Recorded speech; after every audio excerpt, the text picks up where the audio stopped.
Hello,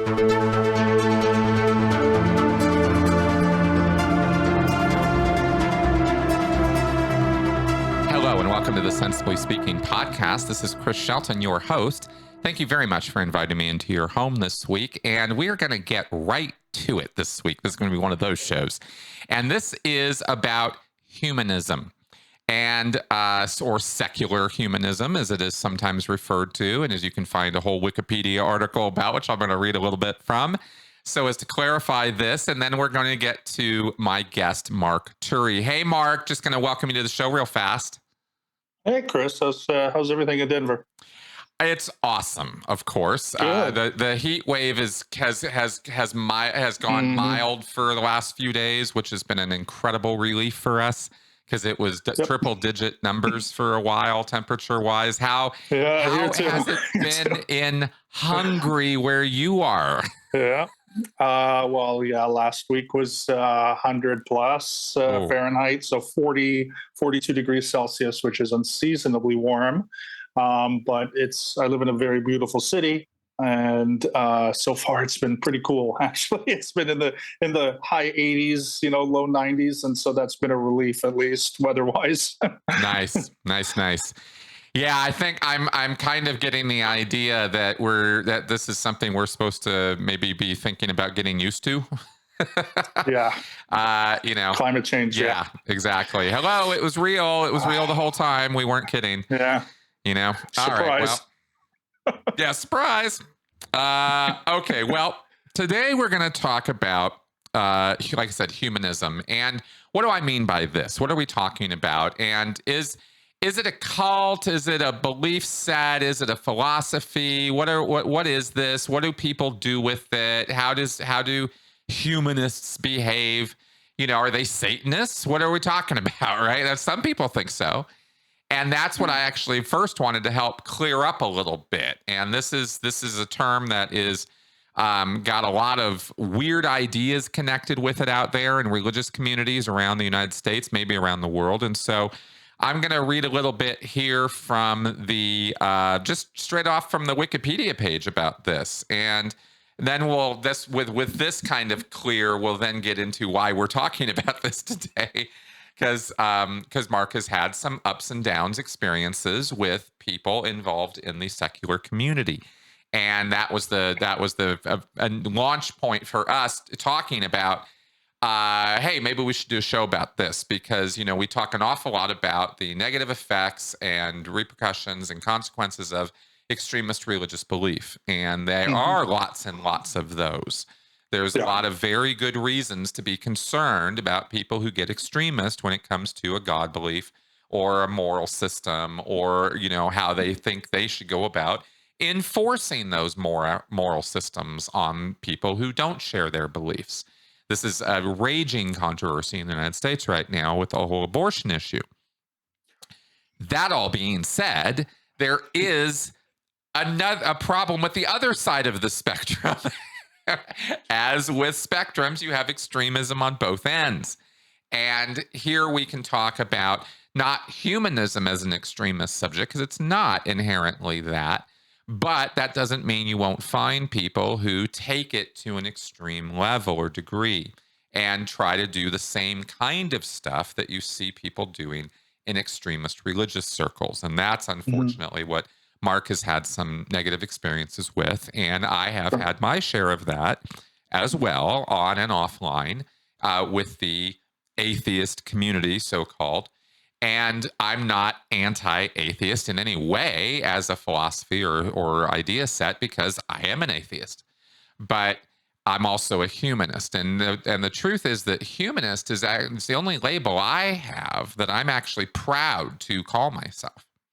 And so what am I talking about? Well, let's clarify this first, and then we'll get into our conversation. So humanism, or secular humanism, is a philosophy, belief system, or life stance that embraces human reason, secular ethics, and philosophical naturalism, while specifically rejecting religious dogma, supernaturalism, and superstition as the basis of morality and decision-making. Specifically here, humanism posits that human beings are capable of being ethical and moral without religion or belief in a deity. And that is absolutely positively where I live. I do not believe that you have to have a higher power or authority figure or threat over your head all the time in order to be a good person. And I reject the idea that that's necessary for everybody. Although I will agree that there are some people who seem to need that level of threat and control in order to get themselves to toe the line, follow laws, keep their discipline in as individuals, to not shoplift, steal, beat up people, whatever. For whatever reason, some people need that. And so I don't eschew the whole concept that some people need that, and they call that religion and morality, and that's how they were raised and that's how they think. And I'm not trying to take that away from anybody. But to think that that's required for everybody, or that this is a universal trait of human beings and that we are all, lesser creatures under an angry deity who wants us to behave or act the way, he or she wants, I reject that entire mindset. I can't go there. So that's where my humanism sort of expresses itself. And it also goes on to say, and this is I'm reading from this Wikipedia page because it's such a perfect description of where I'm at and what we're going to talk about today. Humanism does not, however, assume that humans are either inherently good or evil, nor does it present humans as being superior to nature. Rather, the humanist life stance emphasizes the unique responsibility facing humanity and the ethical consequences of human decisions. Hear me talk about that all the time with critical thinking and unintended consequences and things like that. Fundamental to the concept of secular humanism is the strongly held viewpoint that ideology, be it religious or political, must be thoroughly examined by each individual and not simply accepted or rejected on faith. And if there is a central message to my channel, I would say that's it. So again, this totally lines up with everything I'm trying to do. So enough reading from Wikipedia. Mark, what has been your experience? Because you had you and I know each other because we've met online. You had a Scientology experience at one point in your life. You were a staff member for a church. You got out of that. You got into the secular world. Now you have a slightly different ideas. Do you want to describe quickly your background here? The first thing is like you say, when you're talking about humanism being like the word and the ism that really is something that like defines what you believe. For me, the word is actually pluralism, and it might sound a little pretentious at times. I get it.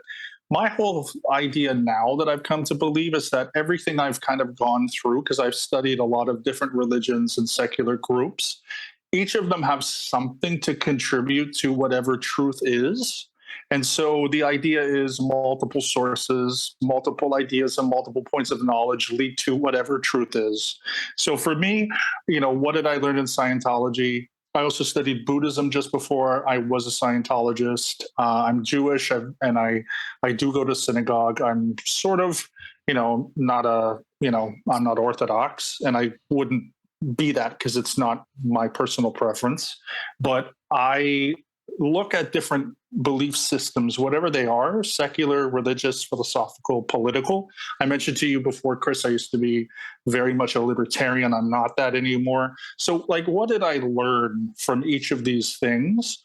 And like in life, some things are positive and some things are negative, but they've all contributed to something, right? To something of which I am today. And by the way, not just me, I think everyone in the world has a similar experience. But I just put that into a different worldview of pluralism, which is just different sources, multiple sources leading to some kind of truth. So for me, when it comes to humanism, I think I've always been, at least since I was in my early 20s and late teens, someone that was more influenced by religious humanism rather than secular humanism. Religious humanism is very simply very humanistic worldview, but believing that religious rituals and certain religious practices and traditions do have a meaning for some people. And religious humanism does predate secular humanism by about a century. And the whole idea behind religious humanism was that people from multiple religious and non-religious backgrounds got together in the United States and certain places in the late 19th century, mid 19th century, and they tried to focus on the things they had in common rather than the differences, right? They weren't going to believe the same things about God, afterlife, salvation, prayer, baptism, whatever, dietary restrictions. But what could they agree on?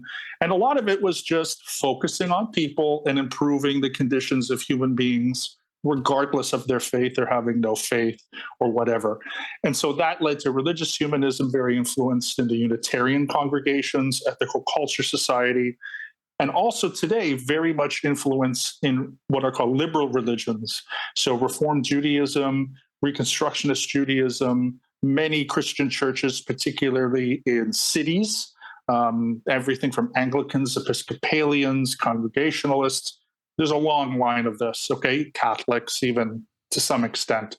And so for me, that's influenced me probably more than secular humanism. But I like experiences. And so when I left Scientology, like many people, I started to learn about critical thinking. I started to learn about secularism. This was 2009, 2010. And I got involved. I got involved with CFI because they let us speak.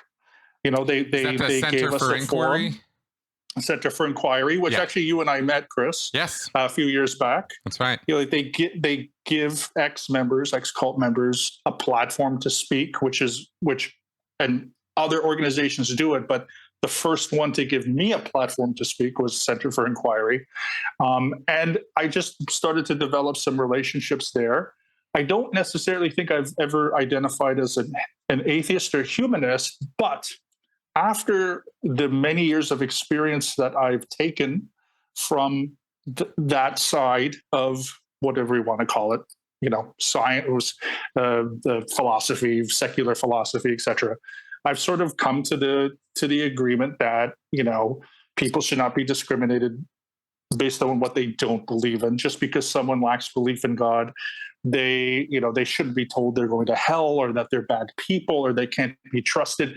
So the discriminatory kind of aspects that are put on secular people, specifically by conservative religious Christians, you know, in the United States, I've learned personally that there are, you know, people like yourself, an atheist and a humanist, who I would trust more than more than a lot of evangelical Christians. You know, I would put my life in your hands, Chris, rather than someone like Pat Robertson. You know what I mean? Yes. You know, yes, I would have to agree with you on that. Yes. Or you know, name the person, the moral majority people or whatever, right. like the anti-abortion, whatever. So for me, it comes down to a human side. It comes down to human relationships, and again, morality in this case for me is coming from the different experiences that I've had and what have I learned. And some of it is just not good, and some of it has been more pragmatic for me. And I think that, you know, the humanism, even though I don't identify as one, I would say that the religious side of humanism is definitely, again, something that's influenced me.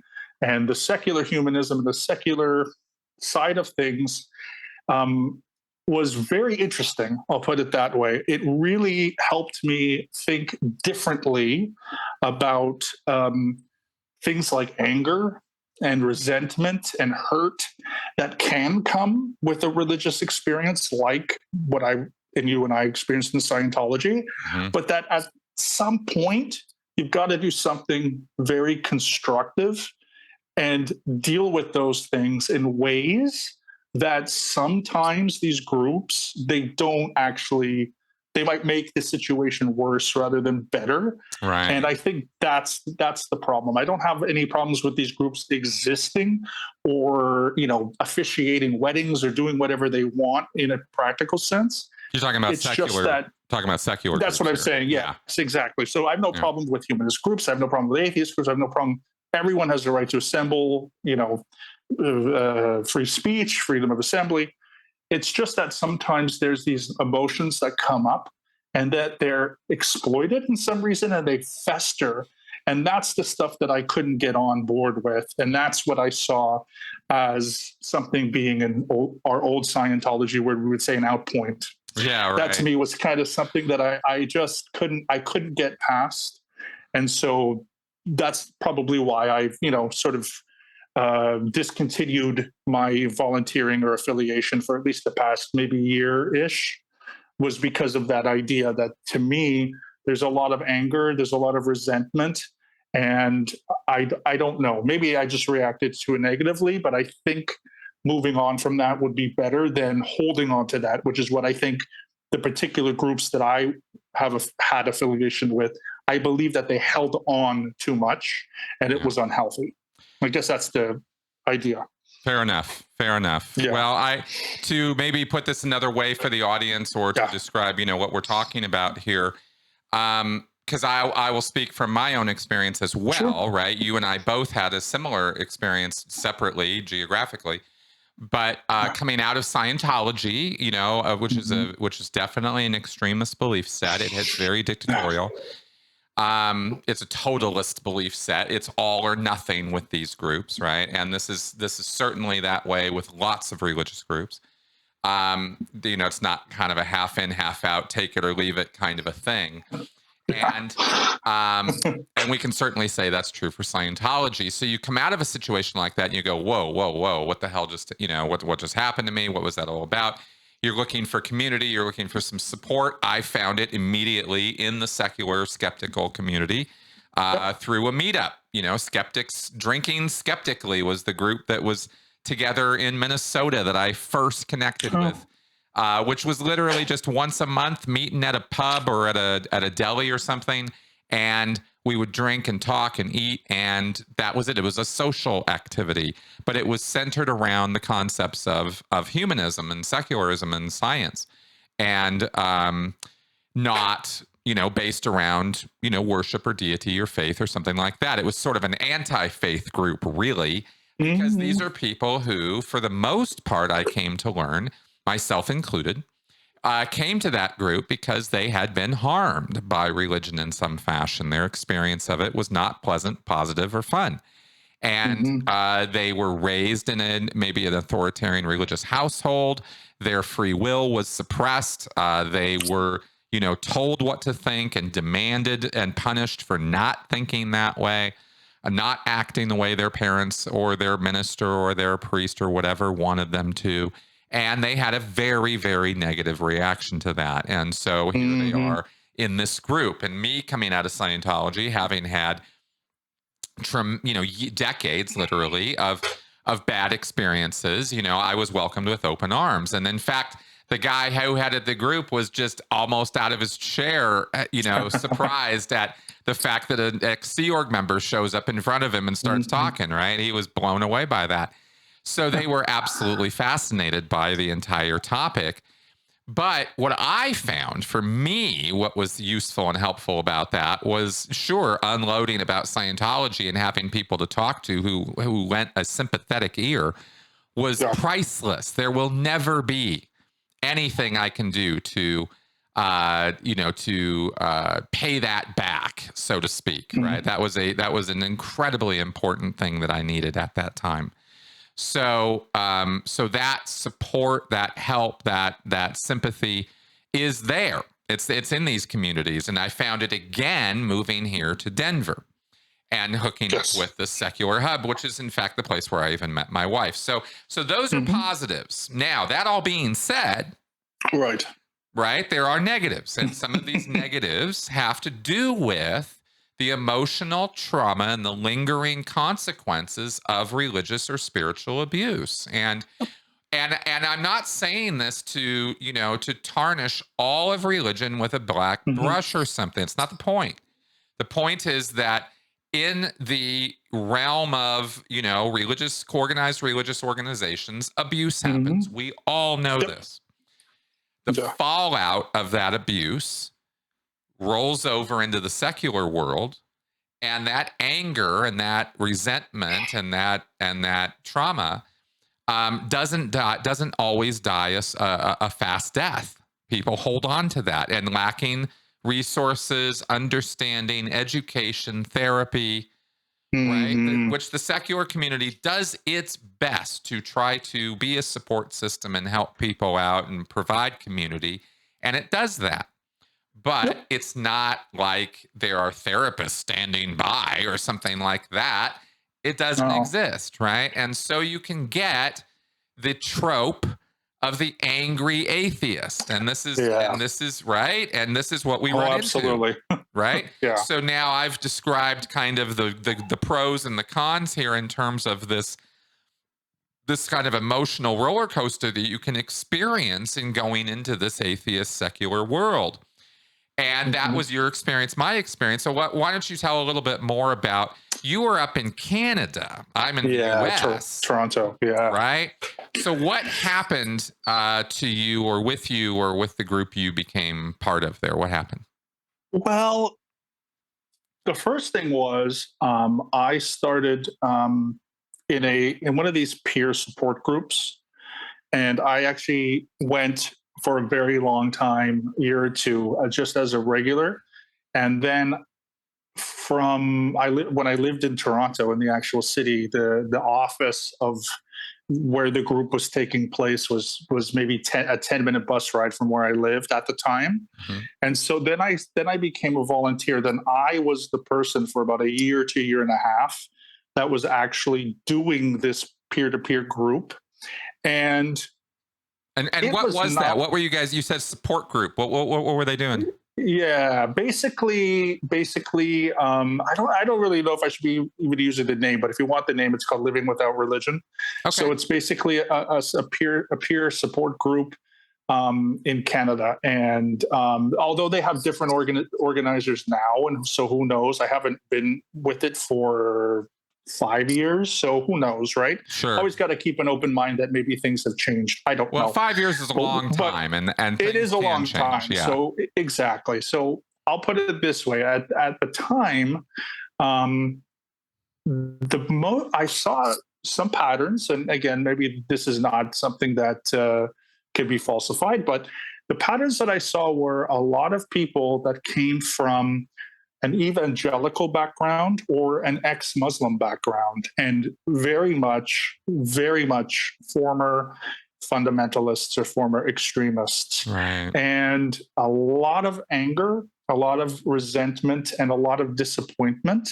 And because I am not a mental health professional, nor have I ever really run a peer support group, I personally felt I did more harm than good trying to give the talking points that I was supposed to give.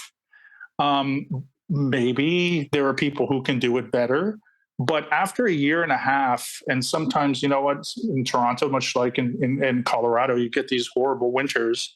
And sometimes I would be sitting in the office, no one would come in the middle of January when there's a snowstorm. Sometimes people would come in, one person, two people, very, very few people would show up. But the general idea that I got was that people were very, very angry. And they were very, very scared, of course, to tell their family, which I understand. I want to be sympathetic. It's not just a one-sided issue here. And I just found that there wasn't a middle.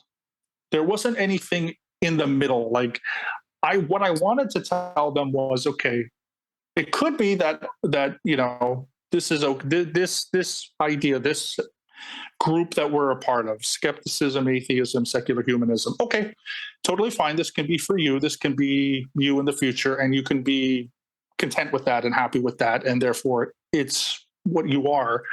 But what I wanted to say was, sometimes not all religions are the same. Sometimes growing up in a conservative, fundamentalist religion is not the same as growing up in a liberal religion. And so maybe transitioning from a church that is homophobic to a church that isn't, because there's plenty of churches that aren't homophobic, maybe that is better for you. Maybe a Unitarian congregation is better. But the problem is the party line is no, all religions are bad. They're whatever your experience is that's negative, it's always negative. You've been duped. Everyone knows that what they believe in is wrong, but they're using you. And it was just a bunch of negativity and a Mm. bunch of things that are just not true, regardless of what we think about. I don't know if the religion I believe in is 100% true. I don't know if the concept of whatever, transcendence, let's call it that, is 100% true with a capital T. But I do know that there's multiple ways of looking at things, and that going from one extreme to the other extreme is not helpful for most people, because we think of it as a 180, but it's not. It's a 360. Going from an extreme to extreme is a 360. You're in the same place. You're not any different. And your personality probably really hasn't changed too much. You're just dealing with mental health issues that someone like me, or someone like a Living Without Religion or Beyond Believing group or whatever, isn't really able to help you with. And so for me, there needs to be a softening of the blow. Like, yeah, you grew up in a terrible, horrible religion. I have absolutely so much sympathy. I do want to say too, I know a lot of people that grew up in communist societies, right? I have family members that grew up in communist societies. My father grew up in one. He was apolitical for his whole life. He hated politics, right? He never voted, nothing like that. How much change do you really go through? Or does anyone really go through when you go from extreme A to extreme B? So, what could soften the blow? In my opinion, and Chris, if we disagree with this, totally okay. Yeah, what But you for got? me, it would be introducing people to like comparative religion, like reading about other religions, and then having a little bit of time to absorb that information. And after a certain period of time, also including secular groups, not necessarily cutting off 100%, but introducing just different ideas. So at least the person can recognize that there are different ideas out there and that there are different ways of thinking, not because they're true, but because they at least exist. So I don't know if you go from a very conservative, fundamentalist Christian background, and then you do that 360, thinking that all religions are like the very specific church that someone has grown up in, to me is not a good necessarily thing to think. I think that there has to be some growth, and that means learning a little bit about different groups and different organizations, and then choosing the one that you feel the most comfortable with. And I think sometimes the anger and the resentment, it sort of blocks people away from that choice. If in the end, though, you decide to become an atheist, as I said, I got nothing wrong. I don't think atheists are bad people. I think people have the freedom to lack belief and so forth. And so I know for a fact that there are people who choose that as their, let's call it the final, whatever, destination. I don't know, to lack of a better term. But that's really what they are. Okay. But there are some people who aren't that way. And so introducing them to some of these harder concepts, some of these more negative concepts, in my opinion, prolong the recovery process, when it could be that there's something else out there that they could be doing that will lead them to the same conclusion. Because, for example, if someone is peaceful and content, they went from being a Christian to being an atheist, I'm all for it. But sometimes some of that negativity and the reaction to that means that maybe that person is not meant for that particular group or point of view. Maybe there's something else out there. And I think people should have the right to investigate that. And if at the end of the investigation they say, you know what, it's actually these other groups, secular groups, that I'm better fit in, I'm not going to say no, I can't. That's dictatorial. But I do believe that softening someone's blow from the one extreme to the other extreme, by getting them aware that they're not being duped, that people really do, regardless of whether or not I or you believe in some of these things, they really do believe it. they have good intentions, they might have bad results, but that people themselves are not out to get you, that it's not all a big lie, that it's not all a big scam. Just to soften that blow, I think it could help some people. I can't give a percentage, I can't give anything like that. Of course. But I just think a decompression process, put it this way, a decompression process over a short period of time, and then figuring out are these groups, these secular groups, right for me or not? And that would be basically like, do we tear off the Band-Aid or do we slowly remove it? Sure. So just from my experience, the slower, more progressive decrease, I don't know why I recommend it. Do I think it's better? Something like that, Chris. Yeah. Yeah, fair enough. I think you're describing a part of certainly my process, my journey, right, in terms of education. You see me talk about education an awful lot, and there's a reason for that. So let's talk about that for a second, because I want to address a little bit about what you just said there. I don't disagree with what you're saying, but I don't know that it's necessarily a first step or a totality. I think that there's going to be, here's how I look at it. Tell me what you think, right? Here's how I think about this stuff, because of course I'm the psych guy. I'm always in people's heads. Sure. And I think about action patterns. I think about habits. Habits die hard, right? Let's put it this way. Yeah.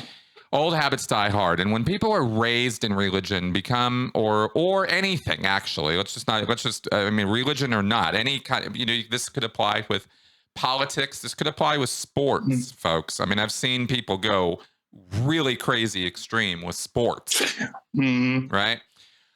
Point is, where's your head at? Well, if your head is at an extreme place, if it's an all or nothing, if it's everything, if this is the totalist belief system. And what do I mean by that? I mean, it's a total thing. It's all or nothing. This is your whole life. I'm not saying you have to go work at the monastery or you have to go work down at the church or something, but those people who it's every Sunday and it's Wednesday nights and it's like reading Bible at home and it's like, let's memorize, and it's raising the kids on the homeschooling, and it's the people who really take this stuff extremely seriously. Now you get somebody like that who snaps out of that. It goes, whoa, wait a minute, what the hell, right? They have that unforgivable moral transgression that occurs, or whatever deconversion event occurs, and they are flipped out of that headspace or that belief set for whatever reason. But all the behavior patterns and the ways of thinking about things and the way of acting in a totalist kind of way, those habits die very hard. Yeah. Because here we're talking about shoulds and ought tos and what makes me a good person. Well, when a person is in an extreme headspace, the way they think about themselves generally tends to be, I'm a good person because I have embraced this totality of belief. Right. And these beliefs make me a good person. And ensure that I'm going to go to heaven or whatever the thing is. My team's going to win, we're going to be the best martial arts dojo in the country. It's always best extreme, top of the line, totalist kind of thinking here. That's what we're talking about. So if you remove the belief set on which all of that is founded, it doesn't change the habits or the idea that I'm a good person because I embrace the totality of this thing.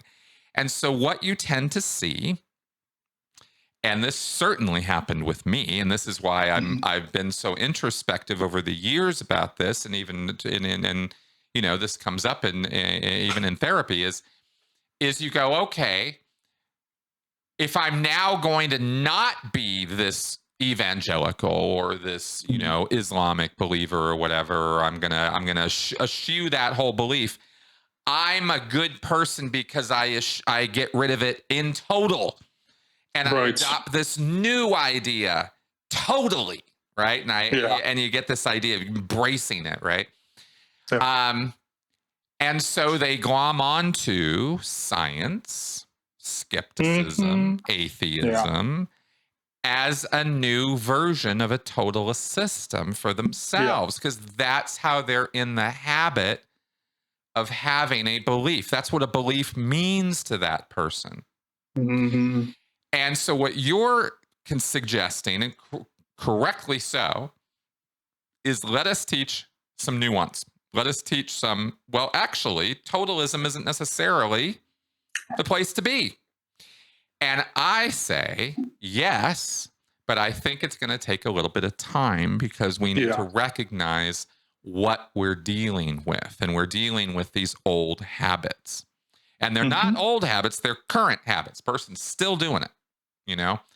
And you have to kind of get a little bit of awareness there. And this is where my take is on that education component is, yes, teach about religions and stuff, but I think first we need to back up and teach, what is extremism? What is a cult? What is belief? What is faith? What are these things? How do we what's a more moderated way of looking at this stuff? Exactly in the same vein as what you're talking about, right? I think these two things kind of go hand in hand a little bit, or one follows another. I think that this is why I focus so much on when you get out of a cult or an extremist situation or a bad relationship situation, the first question you really need to answer for yourself before you go looking at any other group to join or be part of. Right? The question you got to answer for yourself is, what the hell just happened to me? Yeah. You know? So that's kind of my response to what you were saying there. I don't disagree with you, but I think maybe there are more basic steps to roll out first. Ideally, I think too, with Chris, if you don't, I'm sorry, I interrupted. I apologize. No, I was just going to say, ideally, this would be the way it would go, but I know it's not going to happen that way most of the time. But go ahead now. What do you Again, I apologize if I interrupted, but what I was going to say too is sometimes I forget as well that so my parents, I would say that they were believers, but they weren't religious. So I grew up in kind of like what would be described as a nominally religious household. We were blank in name only, but we didn't really attend church. Yeah. So when I started discovering religion, I was an adult. So I kind of don't know what it's like to be forced to go to church on Sunday. Right. I never been to Sunday school or even Hebrew school. So I do sometimes forget that like there are people, and I have had friends who like just they hated going to church on Sunday. They were forced to go to church on Sunday. My parents never did that with me, which in one way is good. But then I missed that perspective of when I was an adult, then my parents encouraged me to learn. And so maybe that's the idea, the perspective I'm taking, which is, you know, that's how I did it. So that's how it worked for me. And that's a suggestion. But I really wasn't grown up as terribly religious. And so, yeah, that kind of idea of having to go to that place that you don't like, you know, by the time that happened when I was an adult, I would just not go again. Right? Oh, no, absolutely. But would you say that? So just perspective. No, absolutely. Well, would you say, because I'm not referring only to childhood, of course, with extremist inculcation. I'm wondering, of course, as a Scientologist, for example, how long were you a staff member? I forgot. Well, I was in the church for 3 years, but I was a staff member during the last year. Okay, so for one. How far down that rabbit hole do you think, would you say you went before you snapped out of it? Well, I was, you know, I started staff in May 2007 in Berlin. I left in February 2008, and then I went to the San Francisco org, and I was there for about 2.5 months, and I was told by the Class 8 case supervisor that I was not qualified for staff. And that really pissed me off because I had already been a staff member in Berlin for 9 months, and I worked the full-time schedule. And I went through a lot of physical challenges. I went through a lot of mental challenges, you know, didn't sleep, didn't eat, had a lot of, again, physical ailments with my back, with a lot.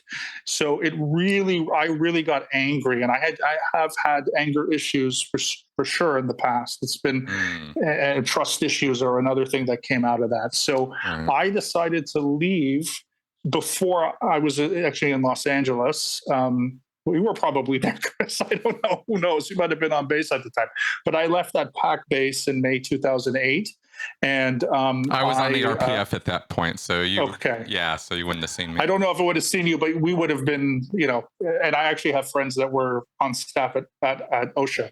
Not OSHA, excuse me. American St. Hill is ASHO, not yes. OSHA. OSHA's the government thing. That's right. ASHO, I forget the acronyms. So anyway, I left in May 16th or something like that, 17th of that year. When I came back, I had pretty much committed that I wasn't going to go back at all. And it did take quite a few months, I'd say at least 6 months, if not more, to really decompress and get out of that headspace, because I felt a lot of guilt. And of course, I was getting Sea Org members and other staff members who were calling me all the time, trying to get me back into the org and stuff. But I really had committed to stop going. Yeah. But it wasn't, again, like I know maybe, and listen, I fully get it, Chris. You grew up in the church. You were there for over 20 years, almost 30 years, Sea Org member. I certainly don't have that credibility in that sense. No. I was in for 3. I was mostly a public staff, but regardless, it still was very traumatic, especially coming out of Scientology, feeling that something bad was going to happen to me, that I was a piece of crap. And another thing that always got to me was commitments. They really got me in my ruin on you can't commit to anything. And so that was going through my head. I can't commit. I'm never going to get a job. I'm never going to be successful. I'm going to die of cancer. I'm going to do that. It was just this constant voice of just negativity. And that lasted a long time. Yeah. Thankfully now, as time goes on, it does help that you are detached from those negative, patterns. But it took me at least a good 6 months to a year by the time I started thinking differently. And then as the first year went by, the second year went by, and now I guess it's been, since 2008, it's been 14 years, which I can't even believe that it's been 14 years since I've been out and 17 years since I've been in. That's the age of a teenager. You know what I mean? Like that to me is wild. But like I agree there is that decompression time. And I was also susceptible. I will tell you too. I was susceptible very, very soon after I became a libertarian, and that took a complete right turn. And eventually I'd be, getting into that. Very extreme forms of libertarianism to me are just fascism with a smile, and just awful stuff. And I saw some of my libertarian friends become Trump supporters and incels and alt-right supporters, and just people that believe in racist science and transphobic. And I was like, now this is what I've gotten into? Like, holy crap. And I went away from that about 4 or 5 years ago. But again, yes, definitely that idea that, going from the pendulum swung the other way.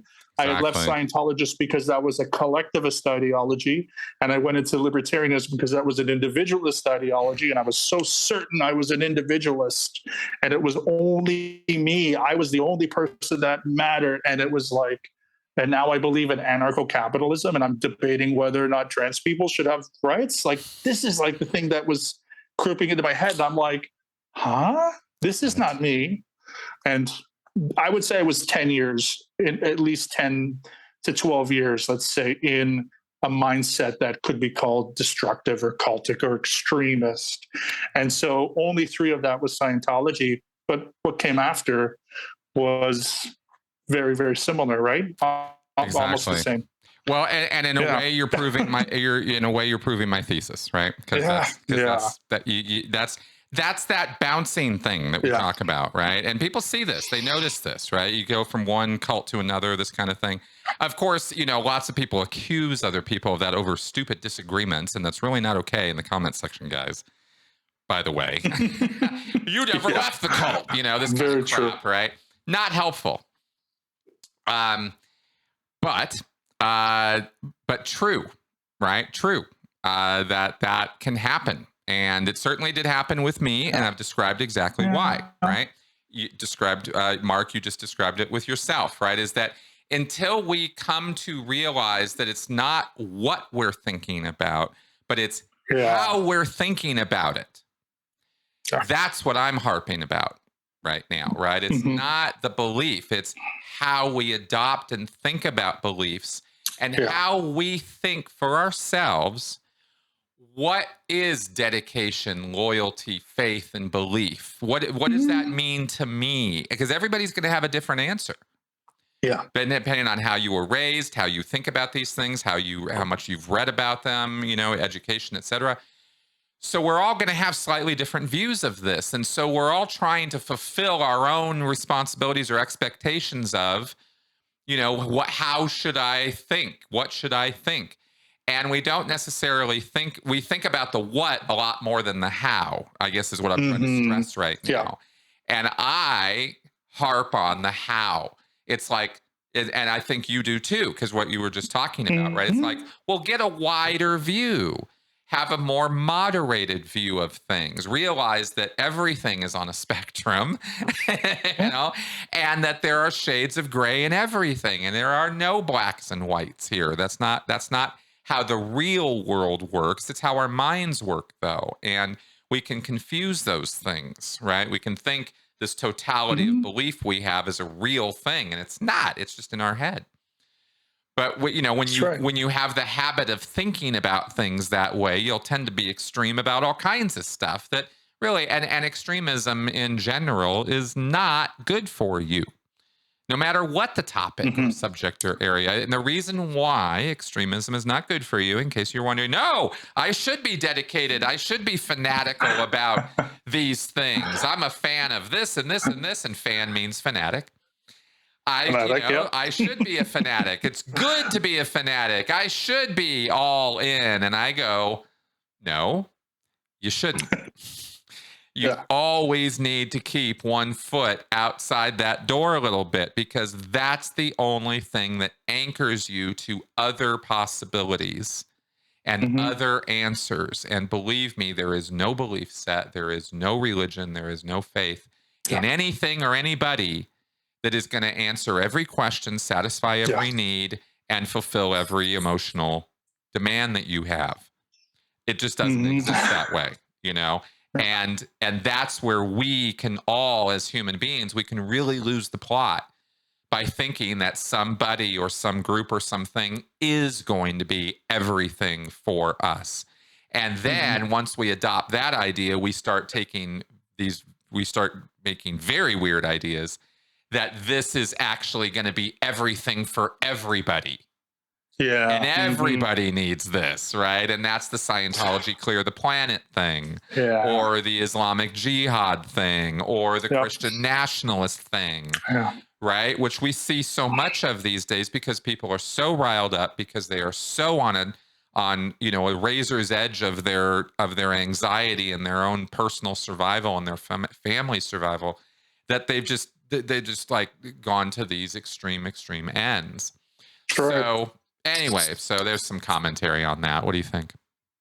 Well, I think again, I think it's absolutely true. I think that when it comes to the how and not the why or the what is very important. And I do, when I about a year and a half ago, and I've had a tepid, I've gone to certain meetup groups with these online with these particular groups that I once had an affiliation, but it's basically been about a year and a half since I've stopped at least regular affiliation, and I'm only tepidly, dipping my foot in once every few months.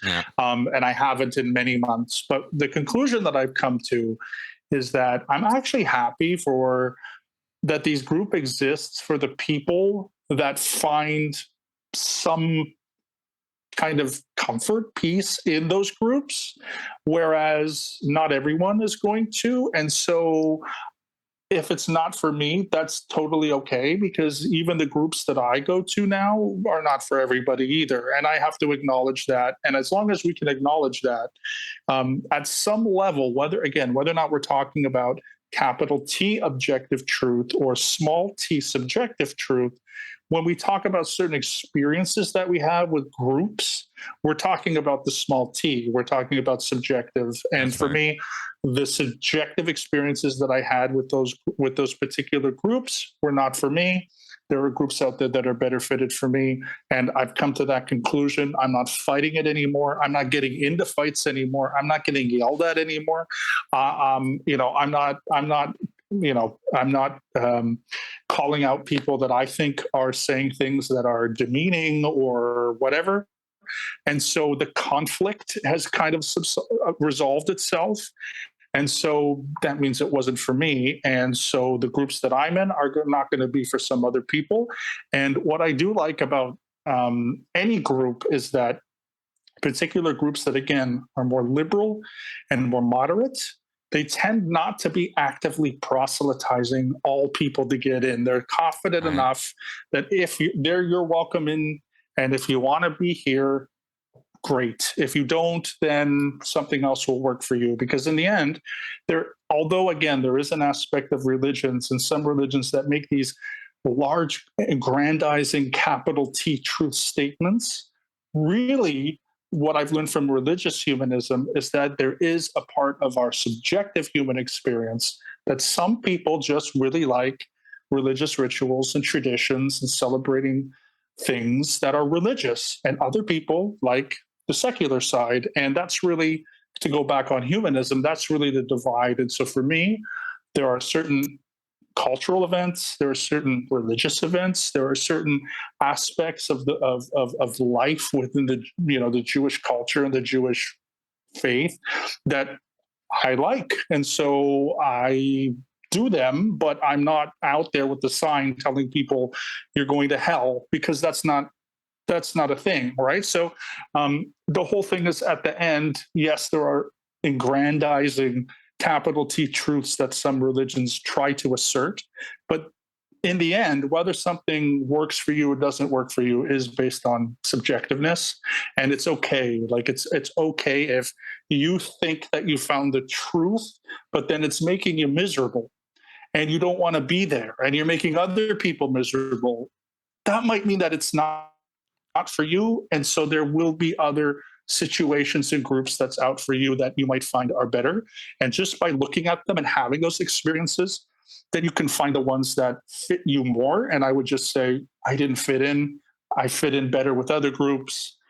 That's it. I wish. I actually want to underline and kind of boldface what you were just talking about there with that, because that's really a very, very matured view of what you experienced, because you basically ran into some pretty antagonistic and harsh experiences with some secular atheist groups, or a group there.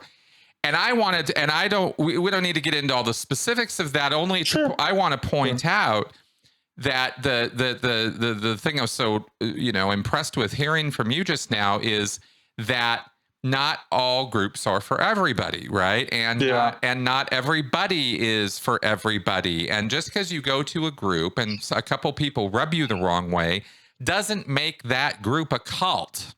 Yeah. And that's exactly. and I want to kind of underline that, because that's really important, because you could have come out of that experience, and you and I have had conversations even a year or two ago.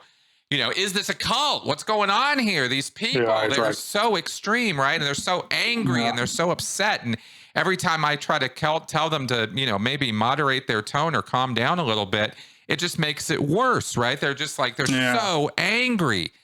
And we've talked here today about why that is. That anger is, it needs to be dealt with, but it's not going to be dealt with in that form, in that format, right? That's not how you do that. But lacking resources, lacking awareness of therapy or psychology and stuff, people, or just not being able to get the resources they need. They don't have the money for it. They don't have the time for it. They can't find a good psychologist or therapist. They do support groups, but the support groups are done from a particular point of view and it's untrained, as you ran into, and so maybe it's helpful, maybe it's not. I'll tell you, it's better than nothing. I'm not in any way suggesting don't go be part of those things or don't try to help each other out. But sometimes some people need deeper levels of help. And so us poor schleps come walking in the door thinking we have our own needs and our own expectations of what this community is going to be like or what these people are going to be like. And we run into some person who's having a bad day or is just, you know, in a bad way. And we can walk away from that, you know, generalizing and putting too much significance on those quote unquote bad apples, let's say, right? These people that just rub you the wrong way. They're not necessarily nefarious, malicious, evil. It's not like that. It's just, they just rub you the wrong way, you know, and they're not at the same place you are. And so, you know, I've seen this here in Denver at the Secular Hub. We have all kinds there. We got old people, young people, men, women, kids. So there's a wide range for me to have seen over the years here. And you see some people who are, you know, they're just set in their ways. This is how it is, and I'm not going to argue. And this is you know, there is no God, and everybody who thinks religion is true is an idiot, and they're all insane and they're morons. And you just go, God damn, dude, I just don't see it that way. Well, you're part of the problem, and you just go, okay, tell you what, you have your social circle, I'll go have mine, right? And and the point I guess I'm trying to make here is just because such individuals exist in a group, don't paint the entire group with that. You know, we need this is part of that differentiation process here. And this is why I will say that the Catholic Church as a whole, the Christians as a whole, the evangelicals as a whole, or the atheists as a whole, right? Or the humanists as a whole, they're not cults. That's not what these groups are, right? They are philosophical approaches. You know, to existence and to our place in the world and all of that. That's what they are. And you're going to have such a wide spectrum of experience and people in those groups that you will definitely, without any question whatsoever, run into culty behavior. Not the same as is the group as a whole a destructive cult. That's right. Yeah, for example, you know, I know that you have Steve Hassett, and you know a lot about him. He talks about constructive groups, benign groups, and then destructive groups. So you and I have obviously a destructive groups experience. I would say it's many of the groups that you probably encounter have a spectrum between constructive and benign. So even groups that are just kind of benign, you know, maybe they're not constructive, but they're not destructive, right? There's a middle there. So you can run into groups that are also different within a similar umbrella. So it is completely possible. Never been to the Secular Hub in Denver. I think I, you know, like to go for meetings or whatever one day in the future. But that could be a totally different experience. Maybe what I experienced was more benign, according to me. Maybe the Secular Hub is more constructive. Who knows? Maybe that's also just subjective. And according to another person, there's going to be different viewpoints. But again, we know what destructive looks like. And I know that it's not that. But I do know that there definitely, again, are people, as you've mentioned, whom, for whatever reason, there just needs to be some reconciliation of their past. And I'm not denying their trauma. I can't do that because I have had trauma, as you did in Scientology. We know what it's about. I imagine that if I grew up in a very traumatic Christian household, whatever household it was, that I would have similar beliefs. So I don't want to ignore that or dismiss that, because believe me, and I'm sure you've had the same, people dismiss Scientology beliefs all the time. Yeah. I know you've talked about this. Oh, well, were you stupid? Why did you, whatever. So I don't want to do that. But I do think that sometimes there are just people in certain groups that do also push people away, who may assert themselves in leadership positions that necessarily might be better without them. But then again, they're in those positions. You don't have any say. And, again, I'll say I'm an ends results person. You know, I'm an ends person. So the end goal for me is I'm not getting yelled at. I'm not being told that I'm telling people that they're stupid, which is weird. I'm not, you know, I'm not. I'm just not having as much conflict, and that's the end result. And so that to me is good. And the people who are there have their experiences, and the people who have messaged me who have said, I can't stand these people. What are they doing? I'm going to leave. They're always yelling at me, and they've left. Many of them have moved on to different things. Yep.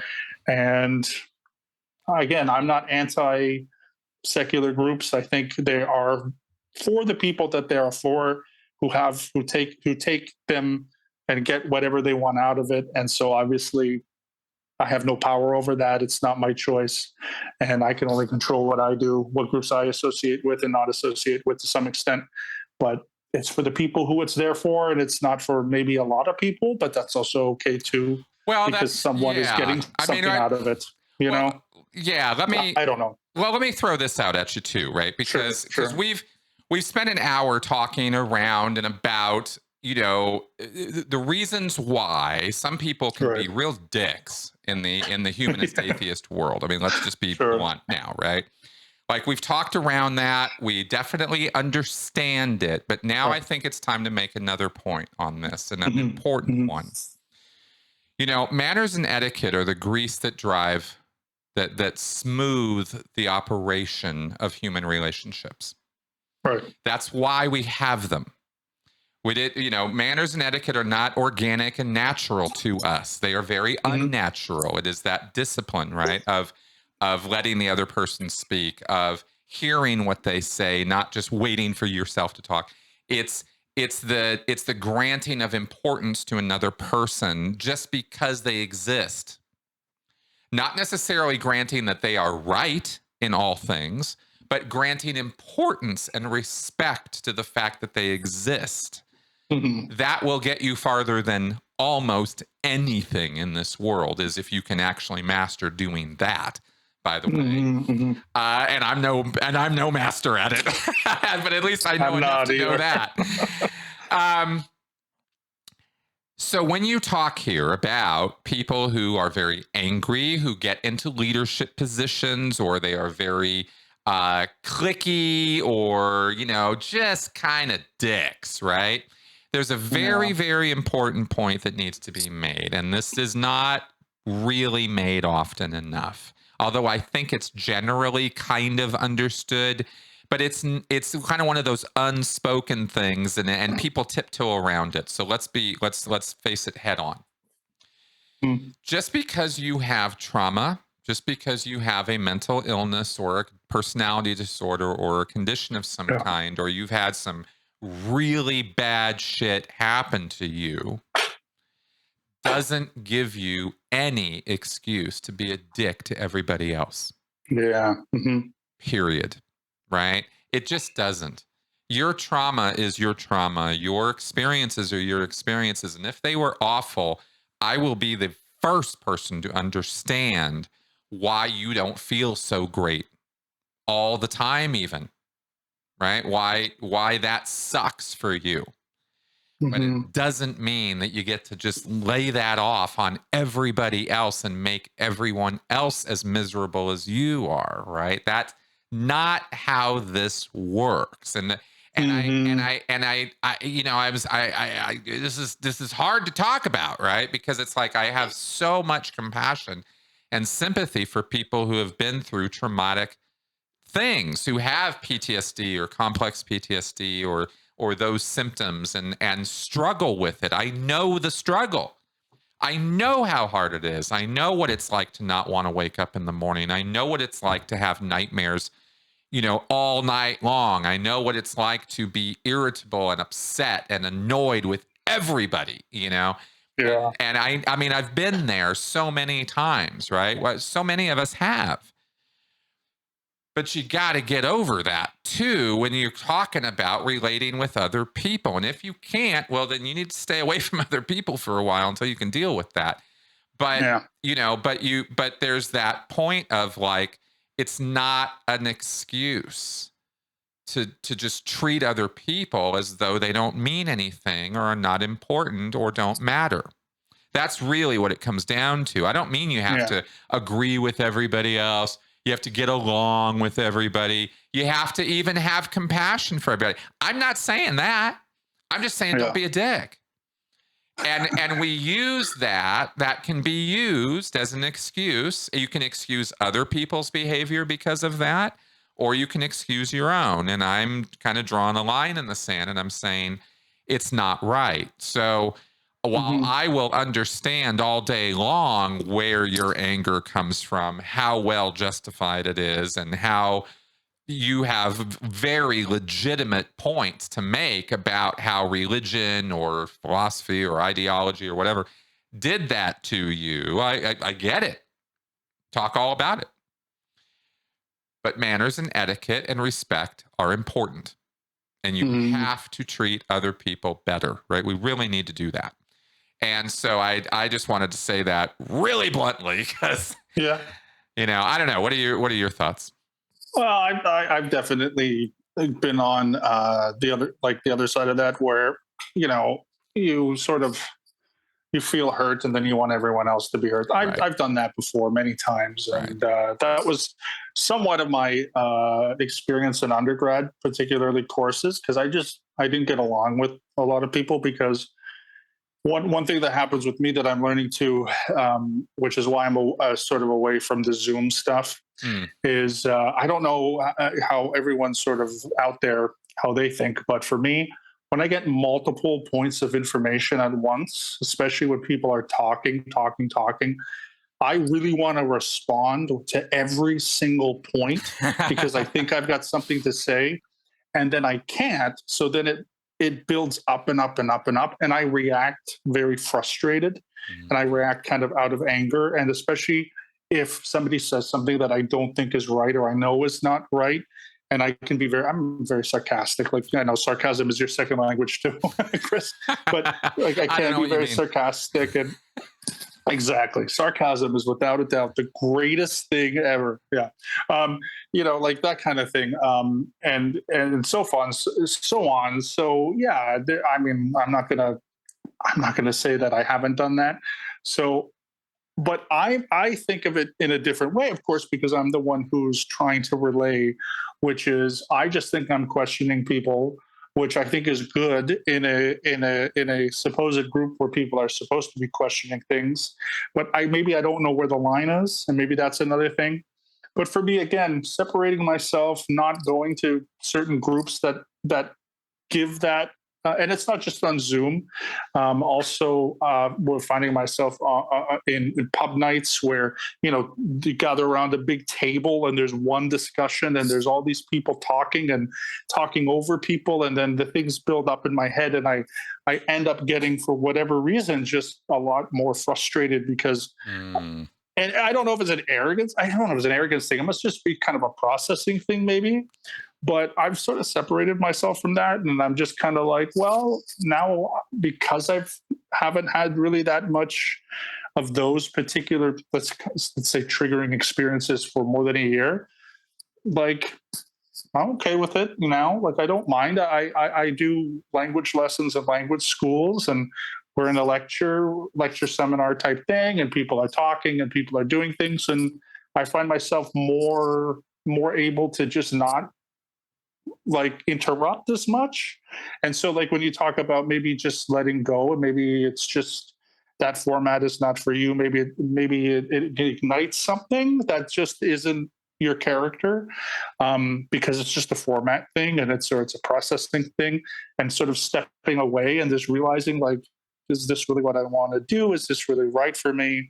That's kind of something that I've noticed in the past, let's say 9 months or so, or maybe a little more than that, where again, there's nothing wrong with the groups per se. I might not get along with particular people. I believe those groups have the right to exist like every other group, but something about format or something about the group of people, or if someone comes in, I don't like them. I know that they're going to say something antagonistic or whatever, and it sort of gets that reaction, and then you turn into someone who's out of character, and then it leads down these these unpleasant kind of rabbit holes, so to speak. And so anyway, the whole point just saying is, sometimes it's okay just to step back and, find whatever else is right for you. And, part of psychology is that there's no, like we know from being Scientologists, there's no one size fits all. A good therapist, a good psychiatrist, a good counselor is going to make sure that their method of therapy and their method of whatever you need is tailor made to you and not to everybody, not even to another patient they're seeing right after you, right before you, because you are your own person, you have your own experiences, and so that's also part of it, where some people maybe they want to be there, maybe they really want it and they're forcing it, and that can be just as negative too, because it's like trying to fit a square peg into a round hole. It's not going to work. So that's okay too, right? Well, I want to reinforce that with a little story of my own, because I've experienced the exact same kind of thing, and the calm that comes from disconnecting from it. And specifically here, I'm talking about the drama club that can exist in X communities, right? It can be amazing. But what you find over time, and it took me years to figure this out, is it tends to be a small number of people who continually generate the most noise. It is absolutely stupefying to watch over time. Yeah. I'm talking here about Facebook groups, for example, or, social media groups. I've run into it on Twitter to a degree, but much more so on Facebook. And what I was running into is you have various groups that are formed in order to talk about, you got Leah Remini and the Aftermath group, and you got the ex-Scientology kids group, and you have the other ex-Scientology group. You got about 10 of them, right? And and various shades of personality come out in these various groups, and some of the second gen kids get together and kind of talk about things that are relevant for them. But sometimes in these groups, and I'm not singling out any one of them because it applies equally to all of them, is you have these drama kings and drama queens, right? These people who live on the drama of the interpersonal conflict that they can either generate, comment on, critique, whatever, right? Or be part of in some fashion. And that is where they operate. That is what gives them meaning. And it's just a personality type. I don't know how else to describe it. But what I can say is that I and anybody and lots of other people can get sucked into that vortex, because it's alarming. It's interesting. And wait a minute, what? They're talking shit about other people, or they're talking trash about somebody you like or somebody you don't like. And, it appeals to you, or you want to fight them or whatever. But it's my point is not the specifics of what they talk about. It's the fact that they're always talking about some conflict. And fomenting it, generating it, working it, massaging it. And you just go, holy cow. After a while, you start seeing the same names over and over and over again. They will draw different allies to them and then screw them over, right? And then be friends with them again. And you kind of learn there's little concentric circles of influence. And this is just stuff I pay attention to because of the nature of what I do. Maybe other people don't watch this stuff as closely, but I think we all know about drama kings and drama queens. Right? We all run into this. And I can't, as I was just making the whole point about, one or two bad apples doesn't ruin the whole bunch, or shouldn't serve to ruin the whole bunch.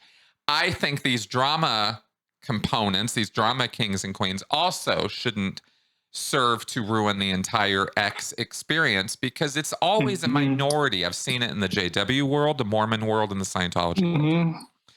All three, I have seen this happen.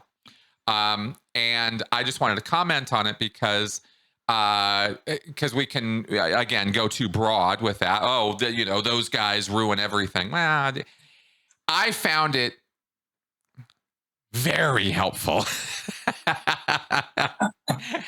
to just start unfollowing and ejecting myself out of those areas. And I've learned that And once you do that, once you start surgically cutting off certain individuals or certain groups or certain pages on social media or however it occurs in your life, stop going to the pub if it's down at the pub, right?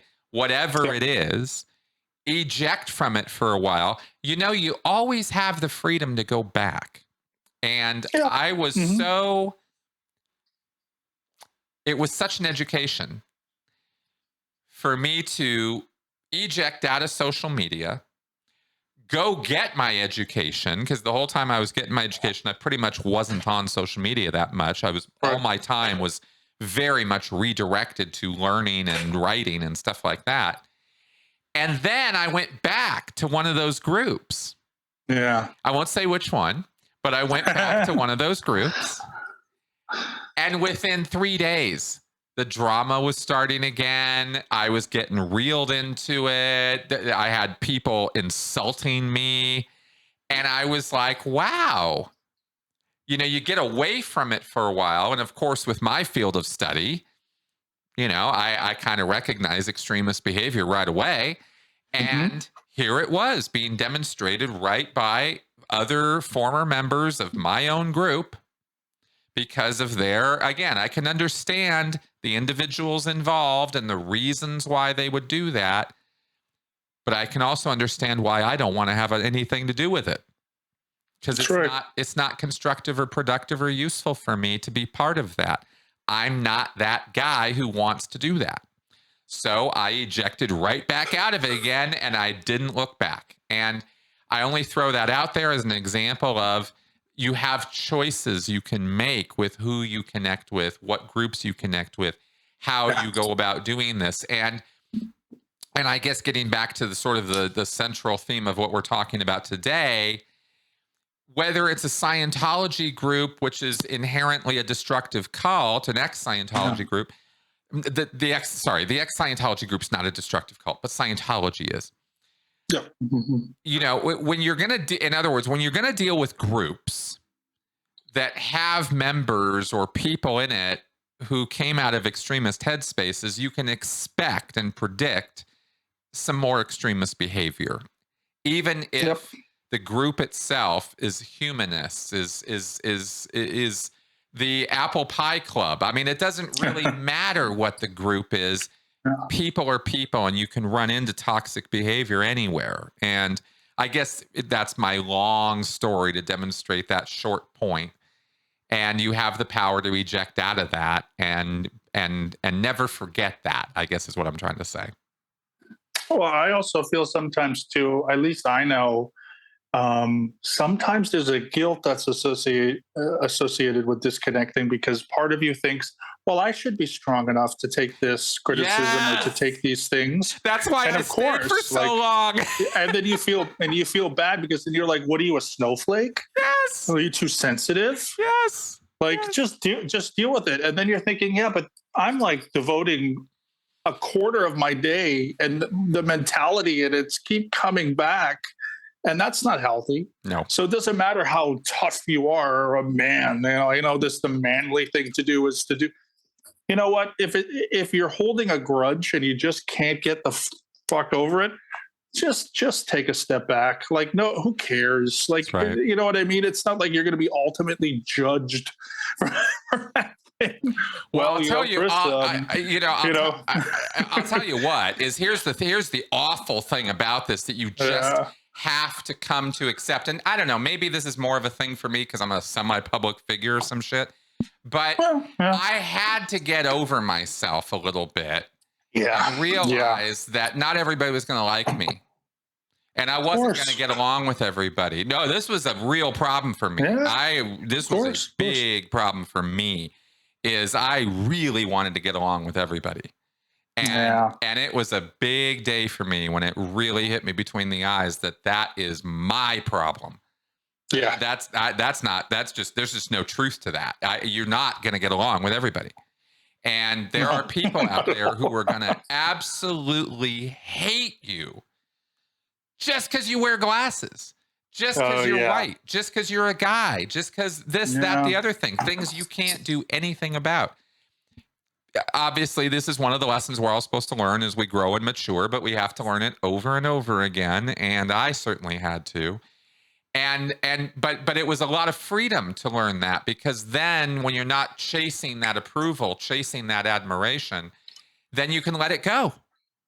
And you just go, oh yeah, there's people out there who are just going to hate me, and there's just nothing I can do about it. And you know what? I don't care, because I look at all these other people over here who I get along with great. Yeah. Why am I chasing these guys? You know? Have you heard, Chris, of the saying that you are not in control of your own reputation? Yeah, there you go. Because it doesn't matter. We can't. And I say that too. I say, you know, even before someone opens their mouth, people will not like you. Even before you say a word. That's right. We're petty. Human beings are incredibly petty people. Okay. As superficial. So you're right. It could be that you remind the person of someone in the past that they don't like. Yeah. That's the reason why a lot of people they're standoffish with certain people, because they remind them of someone from their past, or you look a certain way. Well, I'm tall. I'm a very tall person. There's a lot of people that are very intimidated by tall people. Now, I don't think I'm an intimidating person. I find it so weird when people cower away and they're, get scared. But then I have to think to myself, well, maybe they had a bad experience with someone who was tall and they're projecting it with me or something, right? Yeah. You have to take that next step. But listen, we're petty. That's how politics works. Every dictator that has ever existed, every cult leader that has ever existed is petty. Look at L. Ron Hubbard and all his pettiness, the things he liked and the things he didn't like, being rippled through Scientologists, all based on experiences, all based on his pettiness. It's just, it is what it is. What can we do about it? We have to accept it. We can be in control of some things. There's debates on what we are or are not in control of, whether food or exercise, who knows, right? That's a big philosophical discussion, but we're definitely not in control of our own reputation. So some people, they are going to love you, and some people are going to hate you, and most people are just going to think, meh, they're in the middle. And that's okay too, right? 10 people, one hates you, one loves you, 8 people don't give a shit. So who cares? Exactly. What can you do? You can't control it. You can't control it. And you got to move, people got to move on with that and just be themselves. And I also figured too, that the more authentic you are as your own self, you're not lying to people.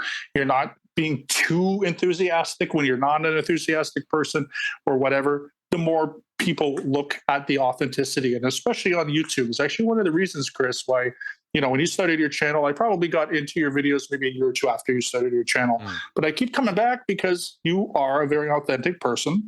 And, I know that some of your views have changed and maybe will in the future. And now you have an education, but on YouTube, you can tell who is and isn't a phony very, very easily. And okay, sometimes the phonies get popular, sometimes whatever, but at least to me, it's the person that's accountable, that is upfront with what they believe in and who they are. And yes, little things are going to change, but it's the authenticity factor, I think, and the accountability that makes it much better to come back and watch your videos and watch what you're doing and see the growth in your channel too, when what you've done with your education, which is why I'm both a fan and a friend, which is also something that is really cool to say too, right? Because it's a good experience being both. Awesome, so, but I do think so. I really do. And we may also not always agree on everything too, but again, does that matter? We agree on so many issues that overlap, that little particulars, who cares? Exactly. Exactly. Well, thank you very much for all that, by the way. Sure. I appreciate that. I think we're going to move toward wrapping up. I think we have had a very good discussion here today about this stuff. Anything else you wanted to make sure we threw in here that I missed? Actually, I think we've covered quite a bit. And I'm very happy with what we've gone through. Again, thank you very much for having me back. The first time was about 2 years ago. Yep. And we talked, and I had a great conversation, and it was posted on Facebook, had a lot of great responses. So let's do that again. And I'm going to share this with all my friends. And awesome. Thank you again. Really, really, really thank you so much, Chris, for having me on. Absolutely, Mark. Thanks for sharing your views. I really, really appreciate your time. And I think we've talked about some important stuff here. I mean, your experiences are valid and useful and hopefully educational for people. And that's of course, what we're trying to do here. So, folks out there, thank you very much for following us all the way through the podcast here. I hope you found this educational and informative and maybe a little bit entertaining. And maybe you'll support the channel as a result. And maybe Patreon. That's right. Patreon. And maybe hit that subscribe button. I don't know. Maybe share this around. All right, folks. I will see you guys next week. Bye-bye.